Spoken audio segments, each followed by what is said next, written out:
आहे काय? आवर की मर्दा, लोक वाट वाट बघत बसल्यात. माणसाने माणसं गेली मर्दा, का घोळ झाला आहेस? हे बघा 5 मिनिटं वहिनीजवळ बसा. आलो 1-2 मिनिटात तिथे येतो की नाही बघा. 5 मिनिटं जरा वहिनीजवळ बसा, तिथे कोण कोण येऊन बसल्यात बघा. आय मी श्रावण महिना आहे, मी देवदर्शनाला जाणार आहे. नाही बे म्हणशील जावा बाबानो, खरं वाडीचा देव एवढा करा, दर्शन घ्या आणि या. बहिणी काय भाजी चिराल्यास आहे काय? होय बाळाचा भाजी चिरायला आलोय. हां हां. काय रे सिद्धू, काय नियोजन केलेस का नाही? मी देवाला जाणार आहे की. देवाला जाणार आहेस होय? मग काय नाही. हे देवा चल की, उशीर व्हायला लागलाय. अरे भिका तू बी बसला ग. काय करू या, जाऊ या, बसा 5 मिनिटं जाऊ. इथंच बसला जावी रे सगळीच. देव गावा व्हायचं आमचं. जाऊ या बाबा, देवानंच प्रत्येका वेळी विश्रांती घेतलेली आहे आणि आम्हाला काय करायला? देव विश्रांती 5 मिनिटं घेऊन जावा या सगळी मिळून.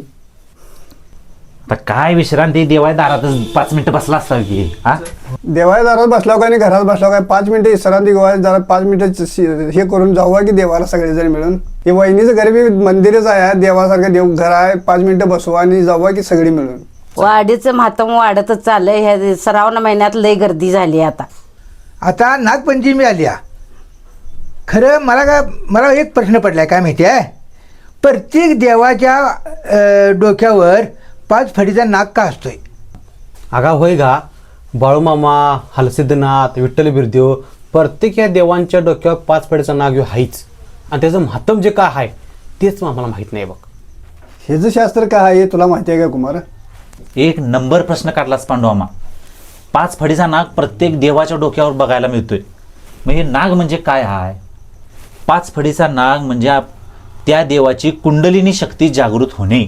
आपली कुंडलिनी शक्ती शरीराच्या मूलाधार चक्रामध्ये सामावलेली असते आणि ती हळूहळू मणक्यातनं वर जशी येते, साप जसा वेटोळा घेत वर जातोय तशी ती शक्ती जाती कुठं? अंतिम सहस्रार चक्रापर्यंत. आणि या पंचमहाभूतावर ज्यानं विजय मिळवला ही शक्ती जागृत करून, म्हणून तो 5 फडीचा नाग प्रत्येक देवाच्या मस्तकावर येतोय. आईला हे ज्ञान एवढं व्हायला लागते बघा. त्याशिवाय ही आमची पोरासनी माहिती झाली आहे की मग पोरं आमची त्या ह्याच्याकडं लक्ष देतील, त्या देवाकडे लक्ष देतील, त्या देवाकडे लक्ष देतील की ह्याची माहिती पूर्ण म्हणजे अनुभव लागेल सगळ्यांनी. हां बरोबर आहे. कुंडलिनी शक्ती जाग होणं म्हणजे आपलं शरीर सदृढ आणि निरोगी होणं हे महत्त्वाचं आहे.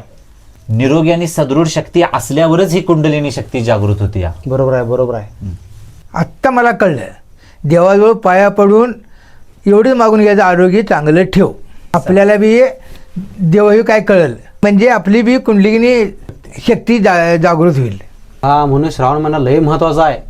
आपण श्रावण महिन्यात मांसाहार करत नाही आणि देवधर्म करतोय, हे लय महत्त्वाचं आहे. त्यामुळं शरीरवृष्टी चांगली राहते आणि कुंडलिनी शक्ती ही जागी राहते. हा कशी आत्ता कसं बोललास ब.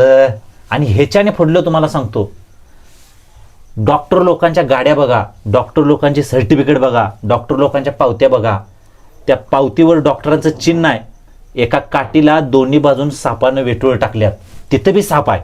म्हणजे आरोग्य सदृढ असायला लागतंय. म्हणजे आपलं आरोग्य सदृढ राहायला पाहिजे.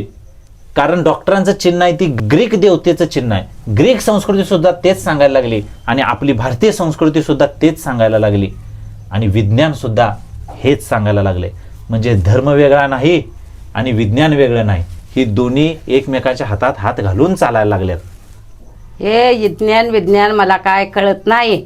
अशी ही माहिती लोकांच्या पतोवर पोचवा, म्हणजे अशी आपल्या धर्माची महती असे वाढेल. होय देवा, हे सगळं देव आहेत की नाही, हे धनगर समाजाचंच आहेत. वाडीचा देव, परत धुळोबा, बाळूमामा किंवा वर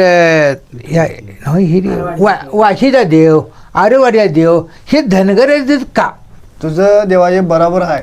खरं त्याला कसं आहे माहिती आहे काय, की ज्यावेळी धनगर समाज म्हणजे अडगा समाज, अडग्या समाजात अडगल म्हणून एक शास्त्र आहे पहिला, त्या अडगल ह्याच्यातून ती हे धनगरी धनगरांच्यात हे झाले निर्माण झाल्यात. हा म्हणजे काय म्हणायचं, हे जी नाथ लोक जी गेलेली आहेत, ही नाथ लोक जिथं दुबळा समाज हाय त्यांचा उद्धार करण्यासाठी प्रत्येक समाजात एक शक्तिशाली माणूस गेल्याला दिसून येतंय आपल्या संस्कृतीत.